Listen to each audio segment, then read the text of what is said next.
Good morning, everyone, and welcome to today's webinar, Telephone Scams and Internet Trickery, presented by Tech Coaches.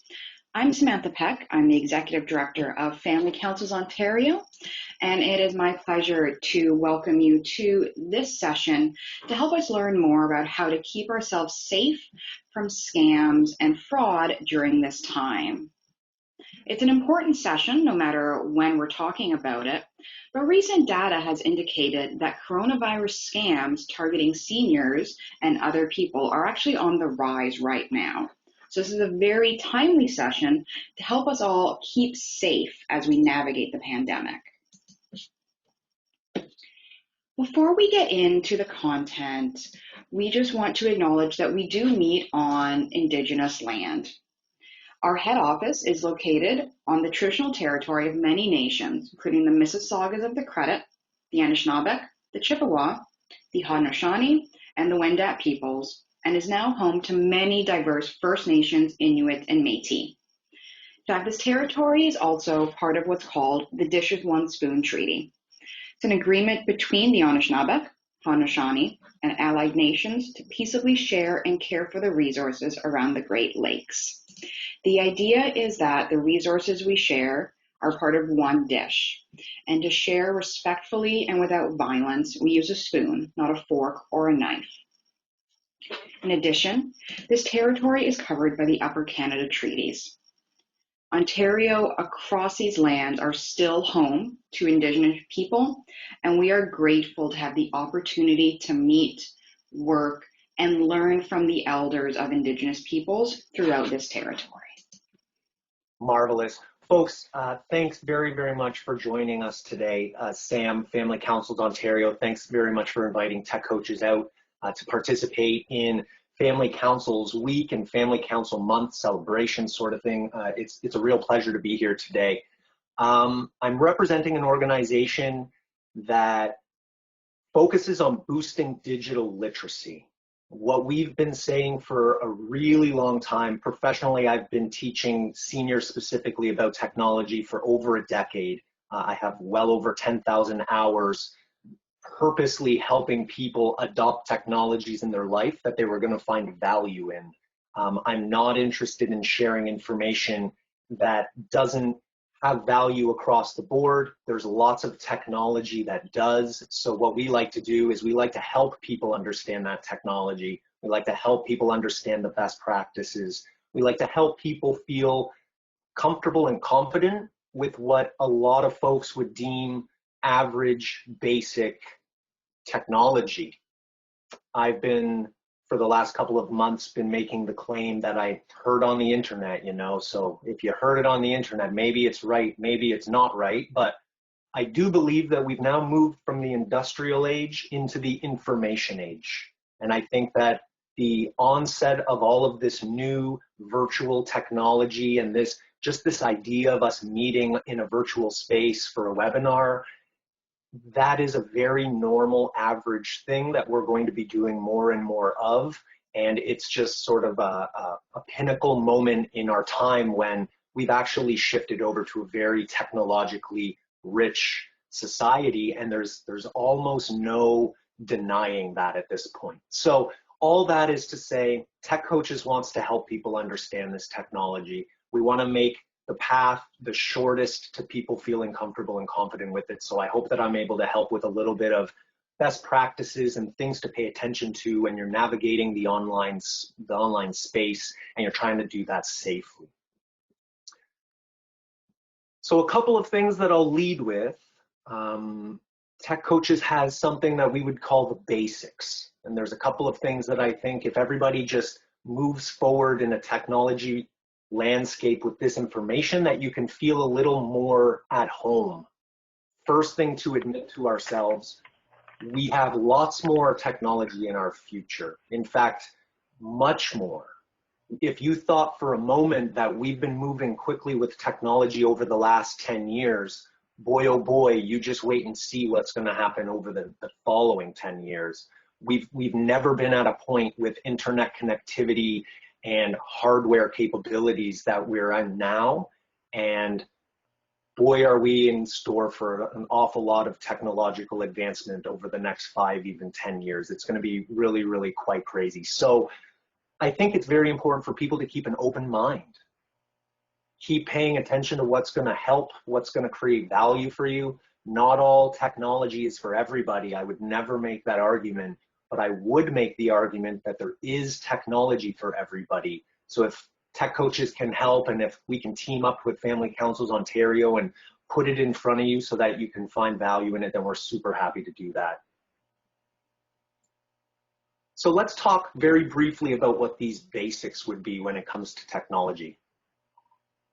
As an example, Sam and I, our organizations, have collaborated over the last couple of months to create what we call the Virtual Visits Toolkit that was enabling residents in long-term care to use technology to connect with their loved ones outside in the community. And during that short period of time, we were trying to create notes so that people could follow along step by step so that they could use Zoom. And I got to tell you, in a 2-month window, we had to redo the notes at least 3-4 times because of all of the changes that were happening in the software, seemingly at random. So what we had to be very in tune with was this idea that technology does not stay in one place. Technology, as part of its root, as part of its fundamental nature, it's going to change. Absolutely.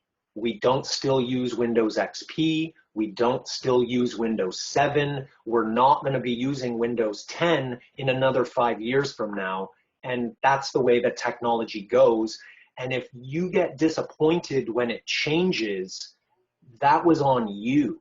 You got a little too connected with a point in technology, and you should never really get too connected with anything, because there's definitely change coming. So I realize that's a hard pill to swallow for people, because that's sort of one of the barriers to entry that I help people overcome a lot, is they don't like the amount of change that's happening.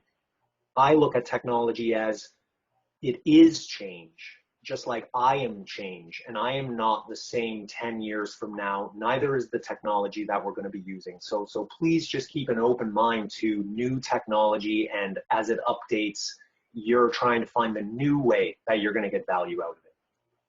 Another thing that I can guarantee to you is that technology is going to fail. Because humans made it, we don't know how to make perfect things. So we shouldn't have had the expectation that our technology forever and always was going to operate perfectly. It just wasn't going to happen. And every single person on this call today knows exactly a point in their life when they encounter technology failing. And it even happens almost when you really don't want it to happen. Like when you left the printing of the important paperwork until the last 10 minutes before you're going to go to the meeting, and now for some reason your wireless printing is not working. That's par for the course. Technology is going to fail, which means all of us, if we're going to comfortably and confidently operate in the information age, there's a little bit of understanding with regards to how to fix your technology.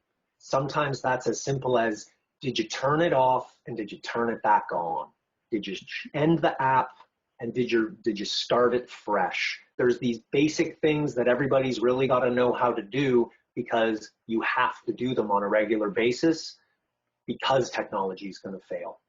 So I'll just leave that with you to mull over, but in a nutshell, we can't avoid some of these characteristics that are programmed into technology. One of those characteristics, it was going to become obsolete. They did not design our phones to last 10 years. They did not design our iPads so that we hand them down to our children in a decade from now. Meanwhile, I'm using a stereo receiver that my father gave me from 1978, and it works perfectly to play my vinyl records. What I'm arguing here is they don't make them like they used to, folks. Part of technology is that it gets worse as time goes on, and our devices stop operating properly, and that was part of the plan. So just know that you should have the expectation of my brand new $100 device in a year from now doesn't operate how it operated brand new. And I should have never had the expectation that that's what it was going to do, because I know buying a computer, buying a phone, buying a tablet, it's absolutely going to get worse over time. It's built to do that. And that's how the whole machine keeps going. It's not my favorite characteristic of technology, but it's something that, as somebody operating in this space, has to admit, I can't change that. I can't make my phone last double the life expectancy. It's not supposed to do it. They planned on that. So just have realistic expectations of your old technologies, of your 10-year-old laptops that you're trying to figure out why you can't get a Zoom call to work on it properly. There's all sorts of reasons why that wouldn't be working. A lot of it has to do with it's just not new enough, and they made it so that it wouldn't keep working.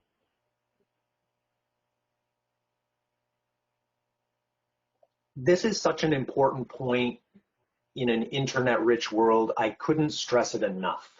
You can find any opinion that you're looking for on the internet. If you wanted to look up your opinion, you could also look up the opposite of your opinion and find an equal number of resources for you to choose from to solidify that idea that you were looking for. And I have to always remind people, just because you saw it on the internet doesn't make it true. And we really need to keep our thinking caps on, because technology does amazing things that can fool our eyes, it can fool our senses, which includes how we perceive something. And I know that this image is a little over the top, and we can all laugh at the idea of perspective here in photography. But what you're not noticing from this image is a fake news headline that's structured as clickbait, for example, and they're just trying to get you to look at the article so that somebody gets some advertising money.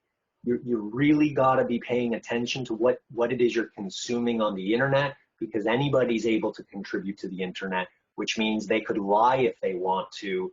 And it's your job, my job, all the jobs of the users of the internet to build our skills, get better, and be able to determine, this doesn't seem right, this doesn't seem true, I don't believe this just because I saw it on the internet. And I hold that perspective against newspapers, television shows. You know what I'm saying. It's this whole idea of just because you saw it on some major platform, it doesn't mean it just has inherent truth to it. So you should keep your thinking cap on at all times.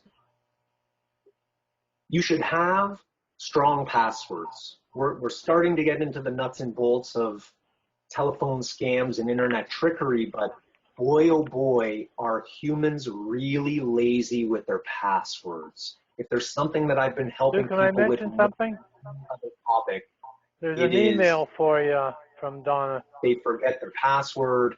They don't have a strong password, so it's like password 123. Look it up for yourself sometime when you get a chance. I'm doing a bunch of stuff here. So, sorry, I just hear somebody speaking. Was there a question? Don't think so, Chris. Go ahead. Okay, sorry. So with that, strong passwords, what do I mean by that? Number one, write it down, because it shouldn't be something that's easy for you to remember, like your birthday or your phone number or your address or the word orange 2020 with a $sign. That would not be a good password. Instead, what you should be doing, unlike what you would prefer to do, it should be almost a random combination of letters and numbers that you write down in a secret book that you hide, because now you've collected 12 different strong passwords, because folks, we're not supposed to recycle our passwords. If you're being silly and you're using the same password on your email that you're using on your online banking, that you're also using on your Amazon Prime account and your Netflix account, this is just wrong. And if something happens to you as a result of somebody getting your password, that was definitely your fault. That was definitely your fault. And I realize that's not the nicest thing to be told, that it was your fault that somebody got into your email, but I'm saying it was your fault that you didn't have a strong password. And it's your fault if you recycle your password 6 different times on different services. You should have been better than that.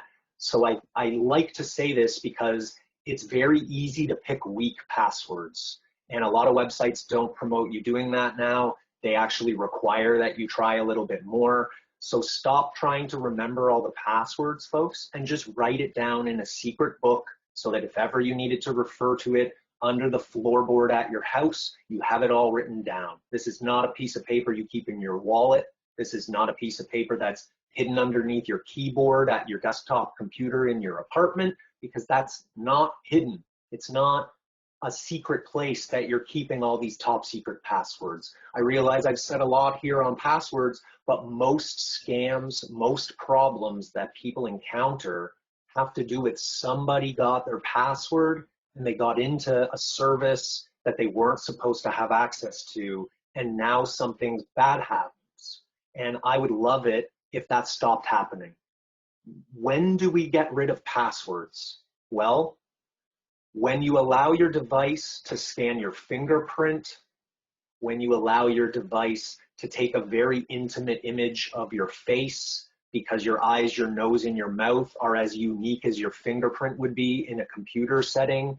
This is how you replace passwords. But now people have a problem with, I don't want to put my fingerprint on there. I don't want a detailed an impression of my face that's going to act as a password. So the alternative we're left with, my friends, remember a whole bunch of strong passwords. I'll leave it right there for you. We should be realistic with our technology expectations of ourselves. And what I mean by that is sometimes when a new user would come and ask questions about technology, they would be asking, how can I get to the end goal as soon as possible? So they want to jump on a GoToMeeting webinar with us today, but they've never opened the iPad before. You know, I can't jump on a webinar with you yet because you don't know where the volume button is. You don't know how to sign into your Wi-Fi. You don't even have an email address that we can get the invitation to the GoToMeeting so that you can participate. And then we need to know how to download the app from the App Store, which means you're going to need an Apple ID and an Apple ID password. I think I'm being illustrative here to say, have the expectation for yourself that you're going to crawl, then you're going to walk, then you're going to run. And if you go through this process in this learning sense, you're going to feel much more confident at the run point because you've been doing all of the little incremental improvements needed so that when you get there and you're doing that GoToMeeting call, you had all the skills needed to do it without a question and you felt good about it. So that's what I mean by crawl, walk, run. If anybody has a 3 to 5 year old in their life, you know that when you show them how to use a device without teaching, lots of them can pick it up. So the example would be, you know, a Netflix account on an iPad, and if dad's just showing his son how to turn on the Netflix app, how to slide over to the certain movie that they like, and then tap on it, and how to change the volume, monkey see, monkey do teaches that son how to do that, and he's 3 years old, 4 years old. I'm saying it's all designed to be very easy. So easy, in fact, that 3 to 5 year old children pick it up without formal teaching. They're just watching and they can pick it up. So if anybody is willing to learn about technology, we can teach you. That's all that you need is a willingness to learn. And as long as you have that, technology is accessible to anybody that really wants to put the time into figuring it out. And I'll show you, it's all pretty easy. So do keep that in mind. Okay, let's jump into the nuts and bolts. Telephone scams and internet trickery, things that you should know. There's a couple negative connotations that come with the internet. And one of them is there's bad people there that want to scam the good people. We can't fix that. Just like you can't make everybody on the road a good driver. You've got your good drivers out there, and then you got your bad drivers out there. And there's just not much I can do about a bad driver. So all I can do is focus on being a good driver. So that's what we're talking about today. Being a good driver of your technology so that when these bad drivers, these scammers, these fraudsters, these scams pop up, You know how to interact with them. You know how to avoid them. You know how to advise other people not to fall for them as well. And folks, if you can please do one thing after today's webinar, if you learned anything about scams that you didn't know before, please share that with anybody else that you know, because the only way that people learn is if people teach. So if nobody is out there sharing the information, then the new brains are not receiving it. So if you get something today that you think, wow, that was good information, and now I'm not going to fall for that, there's probably somebody else that you know that would find it equally as helpful to know that information. So I leave it to you to share it with them. And if you don't, through your own words, then perhaps you can share this webinar with them after Sam and Family Counsel's team passes on this link, just so that they can consume it themselves. So I thank you for that ahead of time. First thing I wanted to point out, probably the most average basic scam out there that if we were in a room together, I'd say to you all, how many people have received a phone call out of nowhere and the person at the other end of the line is talking about how they have perspective on your computer and it has an error, a virus, a problem that they can help you fix as long as you pay them? Most people end up putting up their hand, either because they received the call or because somebody very close to them received the call. But the fact of the matter is it's a rampant scam that seems to not go away. And the scam artist on the other end of the phone is trained essentially to be a great sounding person. So when they get you on the phone, they sound very genuine. They sound like they're from Microsoft. They sound like they want to help you, but they don't. And what I need everybody to understand is that no one will ever call you out of the blue and identify a problem that they found on your computer. That's not possible.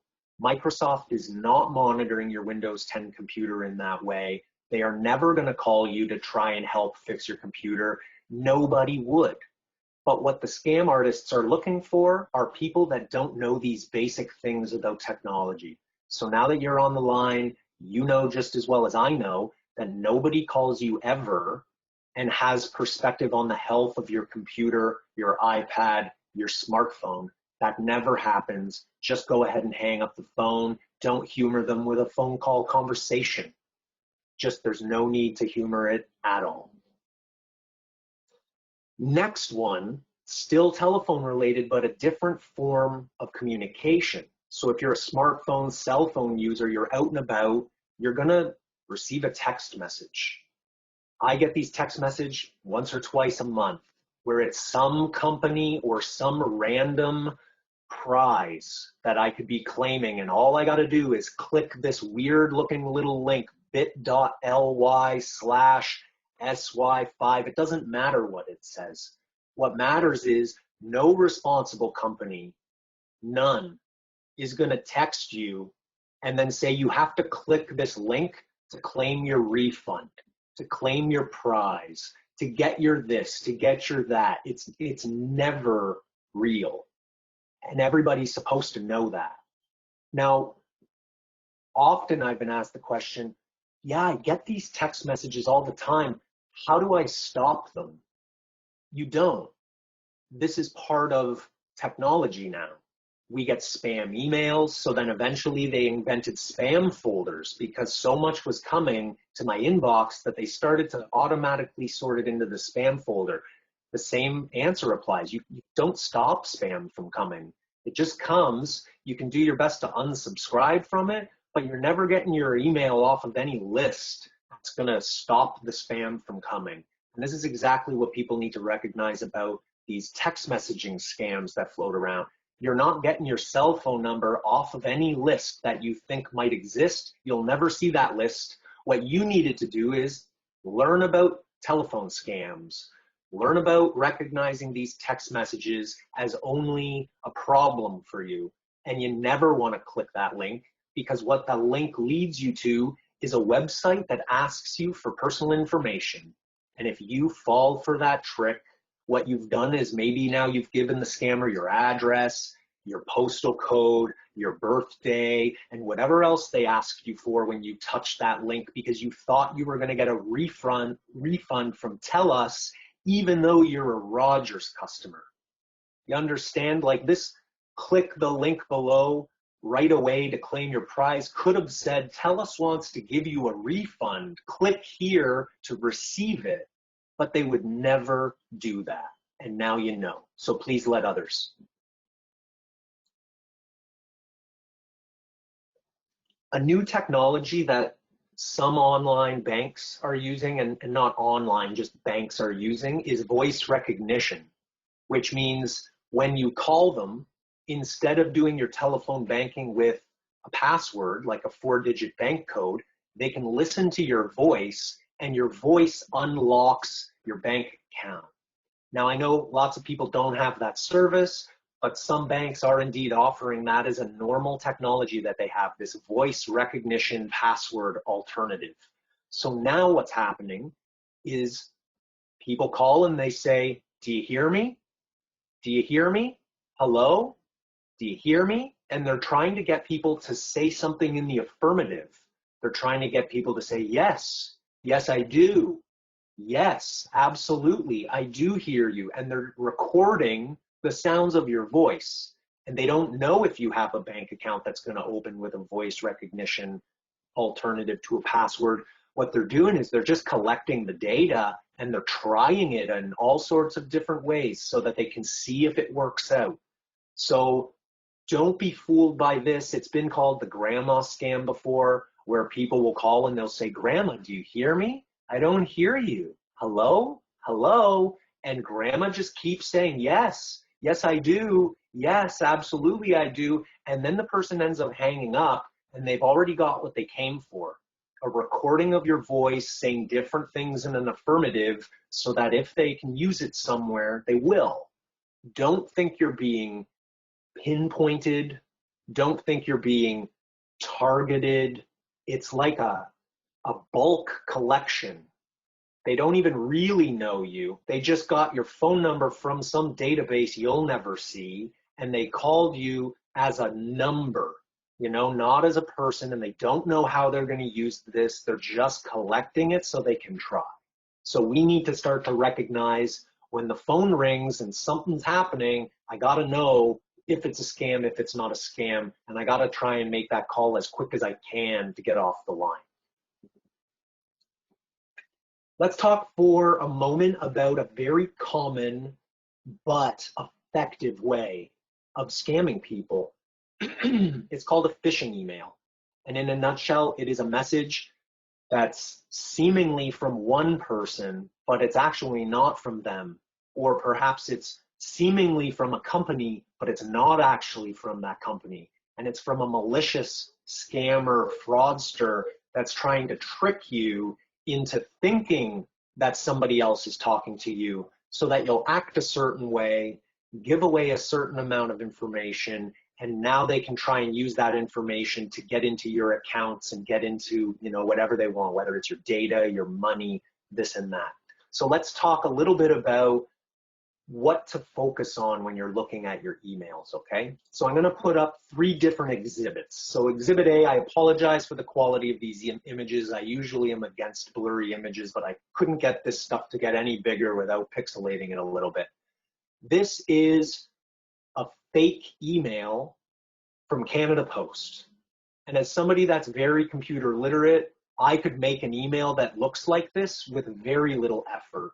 A 10-year-old child with a laptop in front of them could make this email look like this with very little effort, because I could go on Google and I could search for the Canada Post logo, and I could search for the Canada logo, and I could download them onto my computer and then make an email that looks just like this. It would not be hard. I just gotta make sure everybody knows it's not difficult at all to create an email that looks like this that's masquerading as Canada Post. So what was I supposed to do when I received this fake email that really kind of on the surface looks like Canada Post if I'm not paying attention? What I'm supposed to do is pay more attention. That's exactly the problem, is people aren't paying enough attention to what they're doing. And what I would argue is, if you're driving a car, then there's no point when driving that you stop paying attention. why don't we all employ the same thing when we're using our technology? Because if you're always paying attention to this email, I didn't just see this logo and take it at face value. What I did was, Exhibit B, was I started to pay attention. And the first thing I noted at the very top of the screen, who did it come from? force@sharepointmonk.org.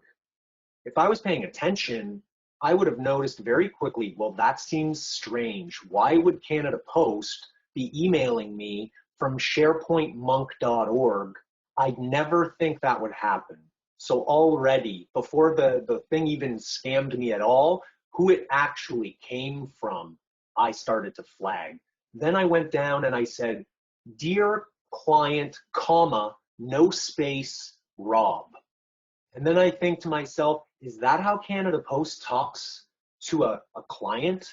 Is that their professional language, that they would put out their streamlined correspondence with all? You shouldn't think that Canada Post is writing a unique email for every person receiving this type of a message. So now I'm thinking about this saying, is this how they worded this message that goes out to all the potential people that they would have needed to speak to? And I keep going. We noticed a parcel was left at our office. I wouldn't have thought Canada Post was an office. I thought it was mail distribution center. And then the language is incomplete. The sentence almost doesn't have succinct English involved, so it keeps showing wrong address. And then we hereby advise that you get the receipt of the parcel. It sounds so bogus in terms of the language being used. I should have known better. I should have known better. That's the tricky part, is this was all on me. It's not Canada Post's job to make sure that we all don't fall for fake Canada Post emails. It's our individual jobs to have the skills so that we know when it's a fake Canada Post email. I realize that's not everybody's favorite, but that's what it is. So we have to get good at that so that we don't click this verify the address to deliver your parcel. Because if you click that, you know what you're going to see, everybody? A very well put together but fake Canada Post website that's got boxes for you to type in your real address, your real first and last name, your real postal code, and anything else they wanted to ask you. And then you're going to click the submit button, and nothing went to Canada Post. You just submitted all this secret information to a scam artist. And you were to know. That's the tough part of the equation, is this was our skill set we needed. Thanks for being here today so that you can start to identify some of this stuff right on the surface.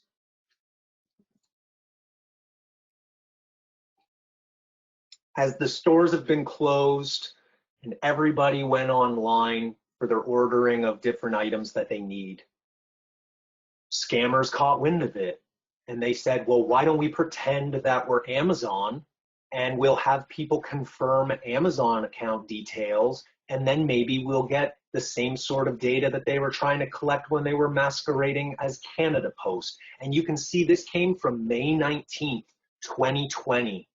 This is happening right now, where a very legitimate Amazon Prime email comes to your inbox and you opened it and you click on this little blue link that's listed here. Please use this link or click on the button below and follow the on-screen instructions. First and foremost, when you get this kind of thing, number one, they don't even know if you have an Amazon Prime account. They weren't targeting you. They were just sending this to like everybody. And then if you happen to be one of the people that recently used your Amazon account, then maybe you would pay attention to this because you'd be like, uh-oh, maybe it's real because I 3 days ago ordered something on Amazon and now I might actually have to intervene here. So I realize this is a little bit tricky. It's up to our attention. It's up to our awareness. It's up to us saying, I'm not taking it at face value. I'm going to do what I can to make sure that I'm doing the safest thing. So here's my recommendation. If something comes like this and it seems pretty out of left field, number one, anything that seems out of left field, if you think that it's odd, then it is odd. I'll repeat that again. If you think you receive something in an email that's odd, then it is odd and you shouldn't interact with it. I would say the same about an email that came from your brother with no subject. And then if that's weird because your brother always includes a subject when he emails you, I wouldn't open that email if I was you. I instead would call your brother, text your brother, hey, did you just send me an email with no subject? And then I bet you he says no, and then you'll have to say to him, well, something's sending emails from your account, sir, so you should go in and change your password so it stops doing that, and I'm going to go ahead and delete this email that just came from your email address. Because these scams, they are always odd. And it's people that are investigating this odd little thing, this like doesn't seem right, I'm going to click, I'm going to go further and further. Don't go further. Assume that doesn't work, get rid of it, and then investigate it the long way. The long way. So as I said, the brother example, I called my brother, I texted him, and I manually figured out if he had sent me the email. In this scenario, what is my recommendation? Don't click that link in this email. If Amazon had something to say to you, then they would have been saying it in your account. And if you just went to the normal Amazon website and logged into your account, any notice that they were going to send you in an email is also going to be reflected in your account there. And you're going to very quickly see they're not talking about anything that was mentioned in the email that was sent to you by the fraudster, because they didn't send it to you. It doesn't actually represent your account. And what do you think, folks, is going to happen if you click this link, the blue link? It's going to show you a pretend Amazon Prime. It's going to show you a very convincing website that's not really Amazon, and you'd have to notice it. And if you didn't, you're going to just start typing in all the things that they asked for here. They notice that the card associated with your Prime membership is no longer valid. Boy, would you be in a pickle if you just typed in a new credit card number on this fake website, because they'd be charging your credit card like crazy the moment that you pushed submit, because they got you. And now, so that you can't retaliate, you can't stop it, they use it as quick as they possibly can. So they're waiting for you to fall for it, and then they execute immediately. It is not nice. Scammers, fraudsters, they're not nice. They don't care if you're out thousands of dollars. They don't care if that was your last $2,000 that they just got. They don't care if you don't have money that you really needed to buy something that was essential tomorrow. They don't care. So you have to know you've got to be trying to take care of yourself, because no one's there with you when you're using your computer. Nobody's there reading your emails while you're reading your emails. So you've got to develop those skills so that you feel comfortable not getting scammed, because you're not opening funny messages, you're not clicking on links that are questionable. Again, I call it into question if for a moment I think this is a little odd, then it is odd, and I don't push forward. I do it the long way, and I try and figure out what I can so that I don't fall for something funny like this. I'm known for saying kind of harsh things about people's opinions and technology. But in a nutshell, your opinion about technology doesn't really matter, because it moves on without you. As long as the big technology companies continue to make the products, your opinion about certain technologies doesn't really matter if the mass of the community is using it. So what we're all realizing very quickly right now is my money's not very good in a lot of places. When I'm holding a roll of quarters, when I'm holding a $20 bill, there's a lot of facilities, establishments, places where they won't take that money almost because it's dirty. And now what they want you to do is they wanted you to have a chip card on your debit or a chip card on your credit, and you were going to reach out and tap. You weren't even going to use a code. You understand that? You're having to get over this idea of there's not even a code protecting your money anymore. Now you're just reaching out the drive-through window at McDonald's and tapping a piece of plastic on a machine, and now your $20 lunch was purchased, no code, no nothing. And that's the way it is. And our opinions about that, it doesn't really matter. What you have to do is you got to say, okay, somebody could steal my bank card and then tap it at the bank, at the gas station, and buy $80 worth of gas without a code. Boy, do I have to care about leaving my bank card somewhere, leaving my credit card somewhere. I can't be willy-nilly with my digital money, people. We can't be willy-nilly with digital money. It's real money. In fact, I believe that now in the information age, we're being shown very quickly how money might not be here by the time a 5-year-old today is 75. In the next 70 years, we could actually have no real money anymore very easily. It's just the community adopting this idea of we don't have $20 bills. I shoot a $20 equivalent number from my phone to your phone. Where I'm going with all of this is that you have to be responsible for tracking your online money now. Logging into online banking should be your normal. Checking your accounts, making sure that numbers are not exiting your account that you didn't expect, you've got to flag that. I shouldn't think that my bank is doing as good a job as I would do because they don't have the invested interest in me as I do. So sure, they may stop my credit card from making a purchase in a city that's 3 hours from where I normally might be, but they may not miss, $150 that left my account that I noticed, because it was like some direct deposit thing that I didn't really notice was happening, and it wasn't out of the normal activity that my account would be doing. So you should be checking your online banking. You should be logging into your credit card statements every month, making sure nobody's double charging you. You're not still registered from some service online that you thought you unregistered for, and now they're still billing you 3 months later, and you've had to pay an extra $60 because they didn't actually cancel it. That was all your responsibility, and this continues.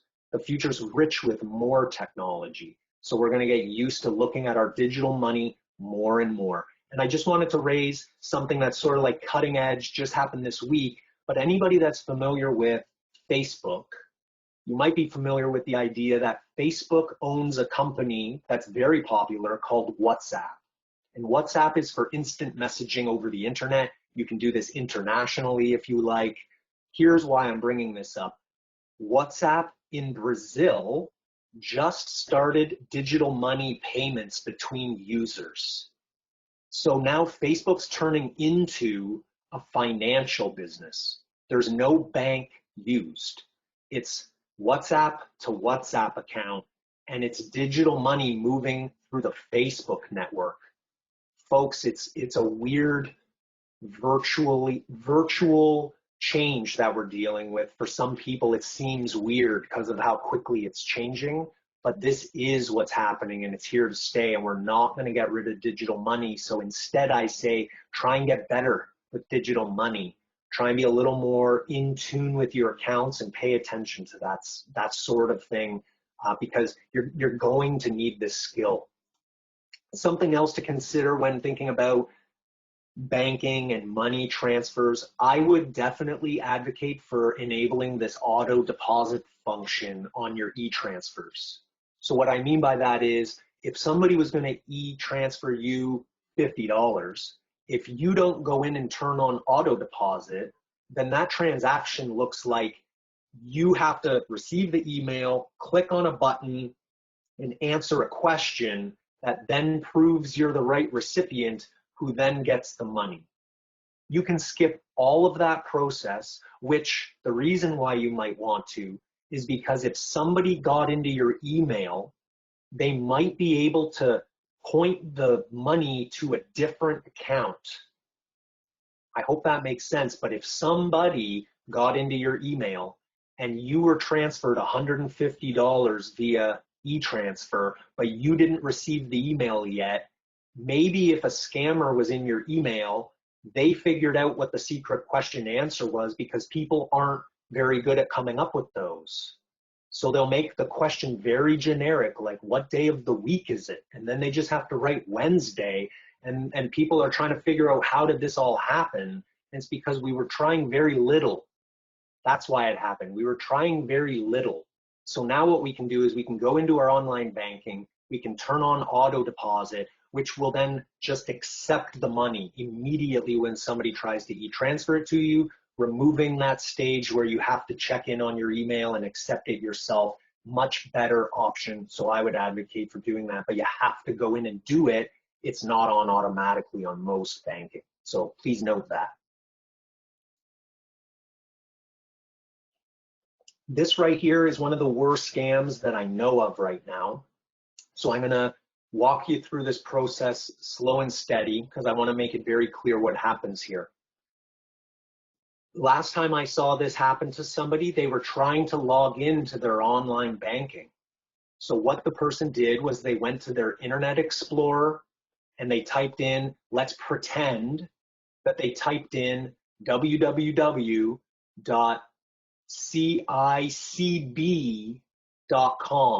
instead of CIBC. That's not the example. I'm just making it clear that they're typing in their online banking address by switching 2 letters. That's all that it takes. They just spelled it wrong. Now the scammer, before any of this happened, actually predicts what are they going to type wrong.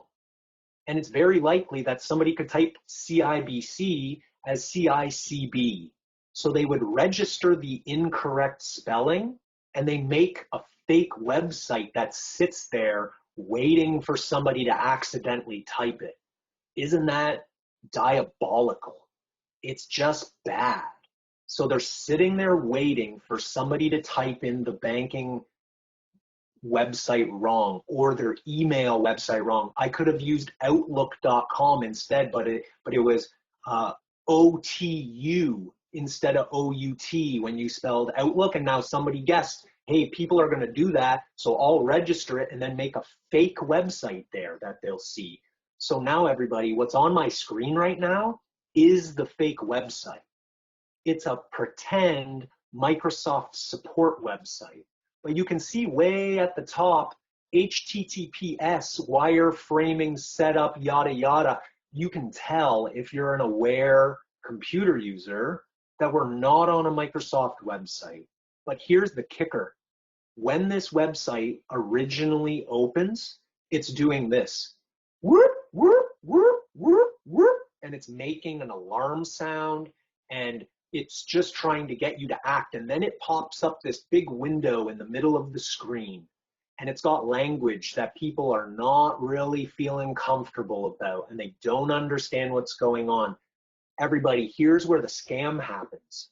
This entire window in the middle of the screen where they're asking for your username and a password, all of it is a big pretend button, which means if I click where it says username, would be exactly the same as if I clicked on the OK button, and it would be exactly the same as when I click the X in the top right corner. I literally cannot make that go away on my Windows 10 computer unless I do Control-Alt-Delete and then end the internet browser. How would you avoid this scam, everybody? Control-Alt-Delete and end the internet browser, and you haven't been scammed. But if you go ahead and you click on the X because you don't want to fill this in, what happens? The next stage of the scam, which the alarm starts going off again, whoop, whoop, whoop, and the screen is flashing red, and you know what they have you do? Call this number in the red box. I put a red box around it, but they want you to call a number. Everybody, you should really know Microsoft does not want you to call them. They don't want to talk to you. They don't put phone numbers out there that are willy-nilly, easily available, because they do not want to talk to all of the people that could possibly be having a problem with their Windows computer. That would be a staggering number of people that would be calling. They don't put these numbers out there offering to help you. But if you don't know that, then maybe you call this number. And you know what happens when you call that number? somebody so nice answers the phone. They are so nice, and they hear an alarm going off, and they know exactly what you've done because they are the scammer. And now you're on the phone with the scammer, and what does the scammer convince you to do? They convince you to receive an email. They coach you how to make the sound stop. They get you sort of back in control of your machine. Now you have confidence in that person. And now they say, do me a favor, check your email. I just sent you something. I'm from Microsoft, so you can trust me. I need you to just install that program that I sent you in an email. And then when you do, the scammer takes control of your computer and they hold it for ransom by locking it with a password. And the last person that I had to coach on this, we didn't get any of his information back. He lost everything on his computer. All of the pictures of his wife who had recently passed, all of these memoirs that he had written, all of the memories that he had collected, we could not get the data back because the scammer locked the computer prior to Windows opening, which means it wouldn't even turn on. They pretty much turn your computer into something that's not usable, and now you have to go to a mechanic and have them overhaul the whole thing. And I got to tell you, I took the computer to my mechanic because I really wanted to get this gentleman's data back. We could not throw enough money at it to get the data off of it, and he had to just admit that he was losing it, and it was heartbreaking. And he just didn't know any better. He didn't know that Microsoft doesn't want you to call them, and that sometimes when you type something wrong, a fake website might have been put there, and now you are supposed to be a little more aware of what's possible in terms of this malicious scammer, fraudster kind of front. And this is a prevalent scam. I really hope that people don't encounter this too often, because if it catches you off guard, it's not obvious how to make it go away. So again, I'll remind you, if you're on a Windows 10 computer, Control-Alt-Delete, go into the task manager, and then tell it end the internet browser. Maybe it's Firefox, Google Chrome, Internet Explorer, or Microsoft Edge, doesn't matter. End that process. If you're on a Mac computer, you can right-click on the application's icon on the taskbar on the dock at the bottom of the screen, and then you'll say force quit. And you don't interact with anything on this fake Microsoft site because it's all bogus, all of it. Worst case scenario, folks. Sorry, I need more coffee. Worst case scenario, folks, unplug your computer. If all else fails, just when you see this, unplug the computer, plug it back in, which isn't a good way of dealing with shutting off your computer. But when you're between a rock and a hard place, you do that, and that's not going to damage anything, I can bet you, but it's just not your normal. Don't make that your normal. But if you need to, unplug it, plug it back in, turn it back on, open up your internet browser again, and then if the question's phrased, did you want me to open up the pages that were there prior to the computer shutting down abruptly, the answer to that question would be no. You do not want it to automatically pop this fake Microsoft support site again, because that's the problem. You wanted that to go away. So just remember that those are your ways out of this. They're not obvious. You can't push cancel. You can't push the X. You can't do anything except what I've recommended. Another one that's prevalent in Canada, boy, do we love this one. The CRA calling you either really aggressive and seemingly angry that you've personally not paid taxes, and now that call center person is so angry, the language they use is just not nice, and they're threatening jail time unless there's immediate action. Or they could be so nice, like they're on your team and they understand that this sort of thing happens and they want to do anything they can to help you just deal with this as soon as possible, because it's a really big offense and they don't want anything to happen to you because they know you're just a person that made a mistake, and that's okay. And in all of this, we need to know that that's not how that's going to happen. And the CRA, they do call you.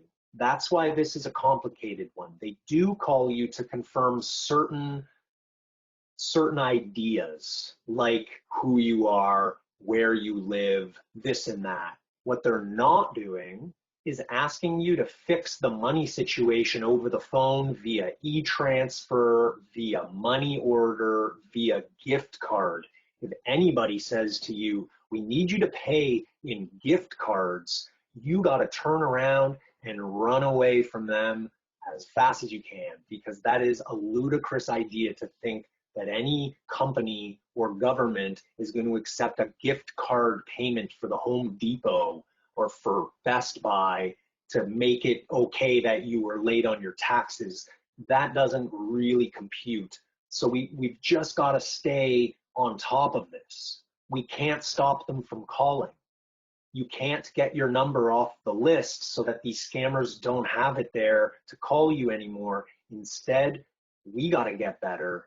We got to know how to recognize when somebody's calling to scam, and then we got to hang up.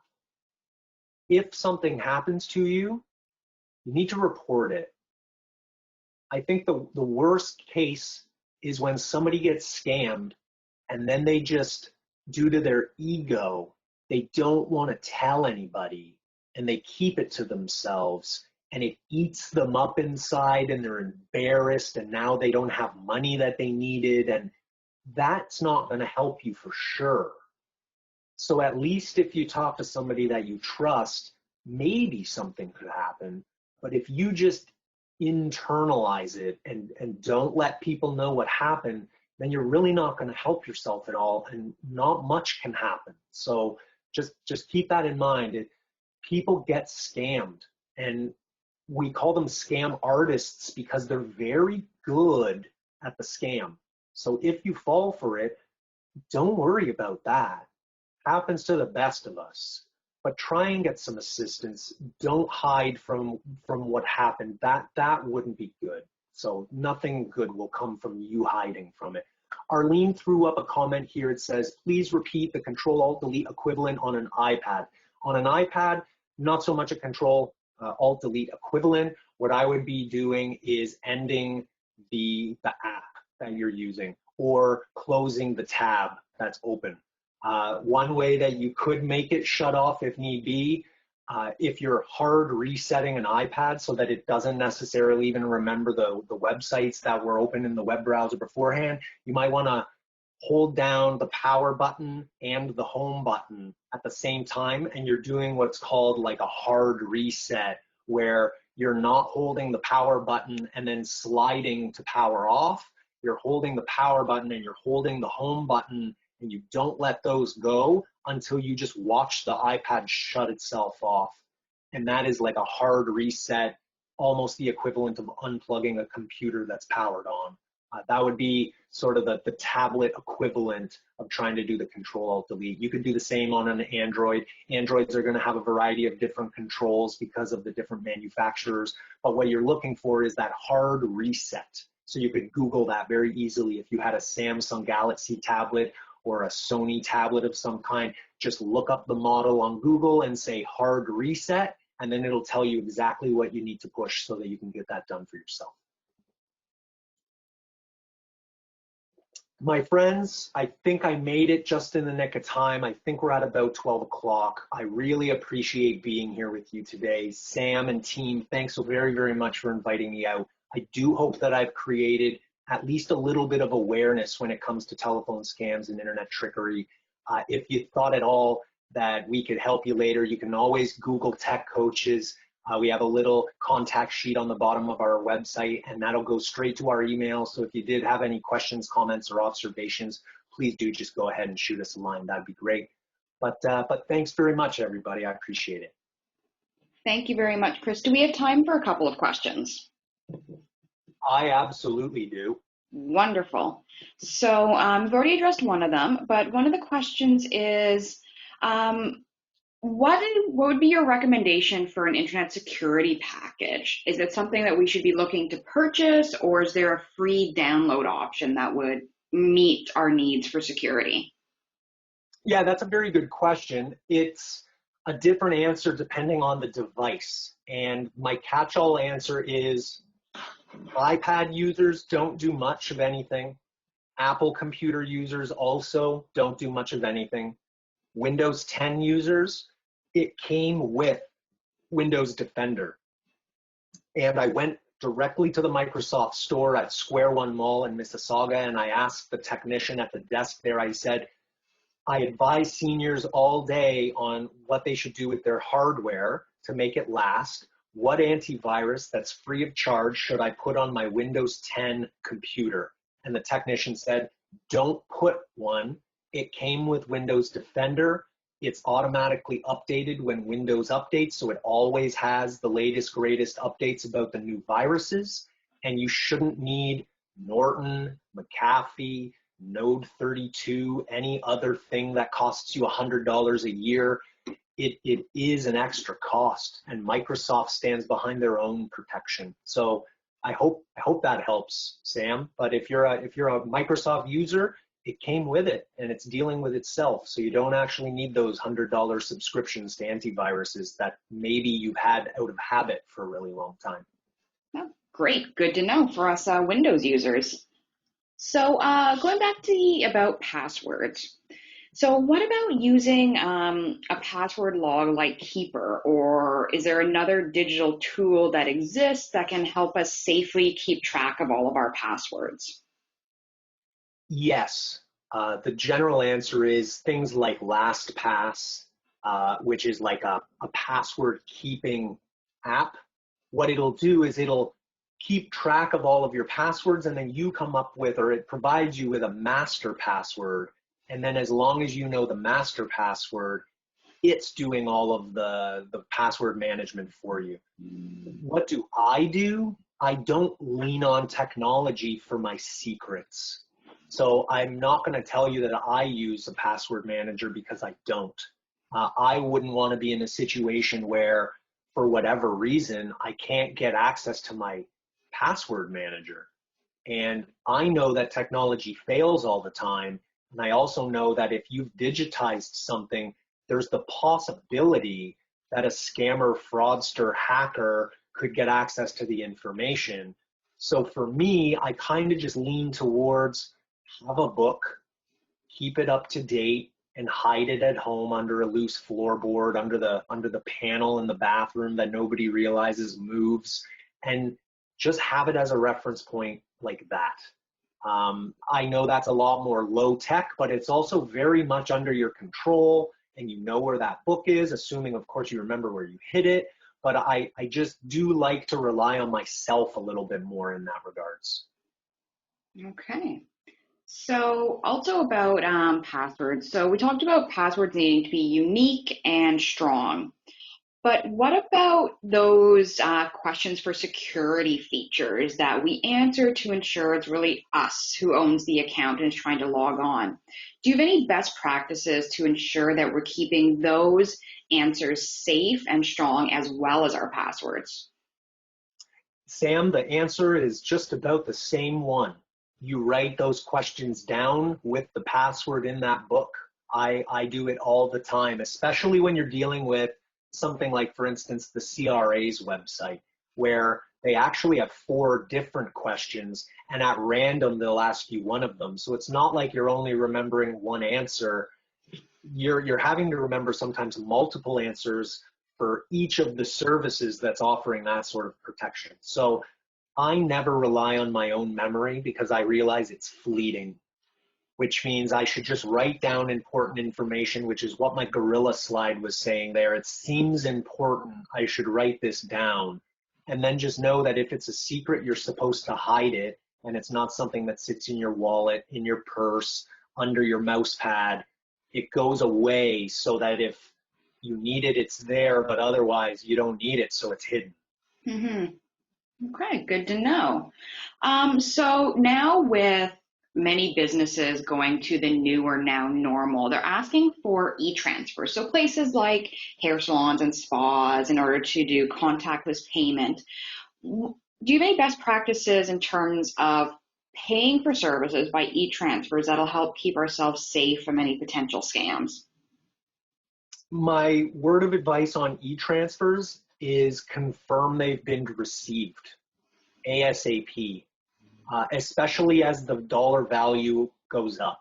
Because if I'm going to transfer somebody $1,000 and they don't have auto deposit turned on, that means that there's an email sitting in their inbox that requires their attention, and that creates the opportunity for somebody to get into their email account and redirect that money to an account that's not the appropriate account. There are a number of different examples of when this happens. A super fast one is somebody pays for a renovated kitchen, they e-transfer to the contractor the $5,000, but a scammer gets into the contractor's email account because the contractor has a terribly weak password, and then the scammer opens the email, guesses that the answer was, what was renovated? And then they just wrote the word kitchen because they guessed, and then they got it right, and now they get to say with that guess, put that $5,000 in this account. And now the person that paid for the kitchen, they're out the $5,000. The contractor did all the work and is out all the materials, but they don't have the money. And whose fault is all of that? It's not the bank. The bank's not going to come good for the $5,000. It all has to do with the people and their money. So we really need to just do our due diligence. And if you're moving big sums of money to another person, make sure it happens efficiently. That would be my only real tip on that one, especially with this no auto deposit. I'm following up right away to be like, hey, do me a favor, receive that money right now so that we know that this is done. It's a good idea. Moving to a couple questions about phone calls. Don't want to keep you too long, but we have just a few last questions. So, no, absolutely. I'm sure all of us are getting those unwanted calls from various numbers, including a lot of international calls. So I know there's no way to get us off the list, but is there any strategies we can use to block those calls from coming through to our phones? If your phone offers you a block option, it'll be displayed on the screen while the call is happening. So that's going to apply to a smartphone, not so much a home phone, because your home phone scenario, you don't have all of the functionality as these smartphones are going to have.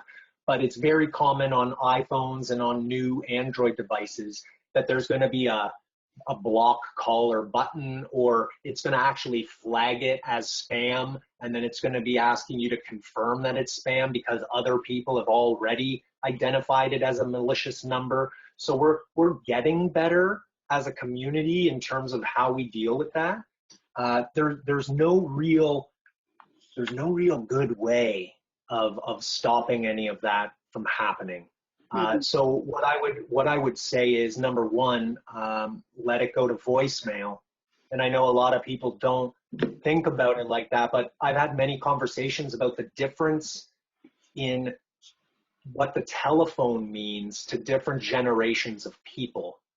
And if you're from a younger generation, let's pretend you're under 40, you may not be fazed by a ringing phone. It may not even faze you because the phone makes so many different noises in a day when a text message arrives, when an email arrives, when a WhatsApp arrives, when somebody posts on Twitter, and now a phone call, you're kind of numb to it. And then when you do finally answer some of them, half of them are these bogus calls. So now a lot of people's common is just let it go to voicemail, and now everybody needs to leave an actual voicemail so that it warrants a callback. And otherwise, people just kind of think that it wasn't important enough and it didn't need a follow-up. So I realize these aren't tech answers. They're more like practice answers. And I'm not right. These are just my opinions on how I handle technology and what's going to happen, which in a nutshell is going to be these calls you don't want. So I just let it go to voicemail. And if it was a real person that really wanted to talk to me, they'll typically leave a voicemail. Good to know. So a couple of examples that people would like some feedback on. So someone's saying that, they get calls from their car dealership saying that there's an issue, and they have the person's name, the recipient's name, but couldn't provide any information on the car they were referring to or other details like that. Is that a scam? And is that something that you've heard of? I've not heard of that, but if they were If they were trying to scam you, then they weren't going to give you real information about the dealership they were from. So what you should be able to do is not call them back on the number they provided and look up the dealership that they said they were from and call that number. And then if those folks answer and they don't know who you're talking about, then you caught it. Okay, that makes a lot of sense. Someone's saying that it seems like every day they're getting a pop-up on their devices saying there's a new Java update to install, something else needs to be installed now. Are those safe to proceed on, or should they be ignored? I would say that it depends on the reputability of the organization who makes the software. So Java would be something that's used frequently on some websites, not a lot. It's kind of going out of fashion a little bit, Java. But if you're trying to use a website that employs Java and you don't have the latest version of it, then perhaps the website doesn't work properly for you. So I would say that Java in particular, I would go ahead and update my Java. There would be no problem with that. If Microsoft wanted to update my Office products like Word and Excel, I would have no problem with that. If I was using some sort of like Skype or Zoom that automatically opens when my computer starts and then it detected that there was an update, I wouldn't have a problem with that. What I would have a problem with is software that you have no idea what that is. And anything that pops up with strange names that seem to have just appeared, these are the things that I wouldn't be wanting to update or give any permissions to. And I would actually be going into my add remove programs list and just making sure that something didn't piggyback on something else.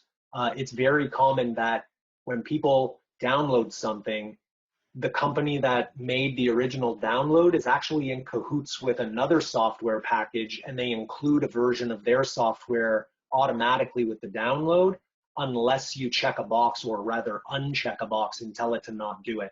So I'm just very weary of that sort of thing. But when it comes to typical Java, Skype, Microsoft, even Apple, when you're on a Mac computer, if there's an update, you should run the updates. And the reason being is, for instance, if there were an update for my my GoToMeeting today, then I may not have the program work properly unless I run the update. So it's often needed. So just know that. You don't have to do it like it showed it, so I have to do it right now. But software doesn't typically keep working properly if it's out of date. So we just have to keep that in our minds too. That goes as well, folks, for all of your iPad apps. So when you've got your app store telling you that there's 25 apps that are out of date and you need to spend some time updating them, and you're wondering why that game you were playing no longer works, or the YouTube app, it opens and then it just closes and you can't figure out why, there's a real good chance the app has an update and it'll fix it if you updated it. Is that the same with browsers? Like, how would you go about making sure that your browser's up to date? It would do it for you. Those browsers are so in tune with the internet now that it's very uncommon for your browser to not just warn you that it's out of date. So I wouldn't be paying very much attention to your browser at all, unless, of course, when you open it, it says, hey, there's a new update for your Firefox, click here to do it. But other than that, I don't really ever investigate, do I need to update my browser? Your browser will do a good job putting that right in front of you when the time comes. When it's Microsoft Edge, that's going to be automatically updated when Windows 10 updates. So you should just kind of anticipate that. And I would say the same about a Macintosh computer, an Apple computer, when it comes to Safari. That's going to get its updates when it's doing the App Store, iOS update sort of thing. So you don't really have to actively pursue those updates either. It's different on the tablets because the browser apps, they will get out of date and you got to go into the App Store, just like any game, just like anything else on your tablet, and you would have to update it the same way. Good to know. For our last question, I want to bring it back to the idea of using technology to connect. So, and as both of our organizations have partnered together to create toolkits to help residents stay in touch with their families, and an upcoming one for council meetings, Can you provide any feedback or ideas about, do you see any risks of using more technology in long-term care, especially when it's being used to support people living with dementia who may not have the capacity to understand the risks or consequences of their actions or decisions? So do you see anything around an obligation on the home or family members who provide folks with dementia the access to technology? That, Sam, is a very good question. I think that without guidance on technology, it's not helpful. And I think that it would indeed be the responsibility of the community at large to support that technology use for somebody as you described. If an individual was not familiar with technology, they did not understand how to use a tablet to make a video call, which all of us on this webinar today would do without much effort. So it's very difficult for us to embody the notion that I have no clue how to tap into a video call with another human being that does. It's very hard for us to relate to that idea because of our skills. So really, with no support, with no guidance, somebody's not going to have a very easy go at modern technology. And as a result of that, I do feel there's a large responsibility when it comes to the long-term care community to provide not only the infrastructure, so the Wi-Fi, and having a tablet available, because why would somebody without a tablet have a Wi-Fi connection in their room? They wouldn't. So they don't have the whole thing, but there's so much good from it and everybody knows it. So that sort of puts the onus on the people that know, because you couldn't expect the people that don't know to do anything about it. So the Wi-Fi, the gadget itself, and then somebody that can help. You can't skip the learning part, and without a teacher, without the appropriate instruction, it's going to be an uphill climb, and somebody's going to be needing to be very driven to accomplish that on their own. And again, the individual you described, Sam, not well equipped to take that challenge on. So I really do believe that, and Tech Coaches has run programs like this for a really long time for different long-term care centers across the GTA. We're bringing in Wi-Fi, we're bringing in the tablets, and we're bringing in an instructor that can very easily get you set up for the call and put the gadget in your hand and help you deal with the headphones and what you should touch and what you shouldn't. And then it makes it all possible. But without that assistance, it wouldn't happen. It's a great way to end our time today. Really, so thank you so much, Chris, for walking us through some of the common scams that are out there, teaching us how to keep ourselves safe, and also reminding us of the responsibilities that we have to ourselves and to the others in our communities that we're helping to engage with technology and use it to not only go about our activities of daily life, but also to stay in touch with those nearest and dearest to us. So a big thank you to Christopher Bint from Tech Coaches. We'll make sure that in follow-up materials, and if you're watching a recording of this webinar, the link to Tech Coaches will be in the description as well. So Chris, thank you very much for spending your time with us today. My pleasure, Sam. Thanks so very much, everybody. Great to see you. Great to talk to you. Not to see, I didn't see anybody, but great to talk to you. All right. Thank you, everyone listening live and to the recording. For more information, you can check out Tech Coaches online as well as Family Councils Ontario. Thank you very much.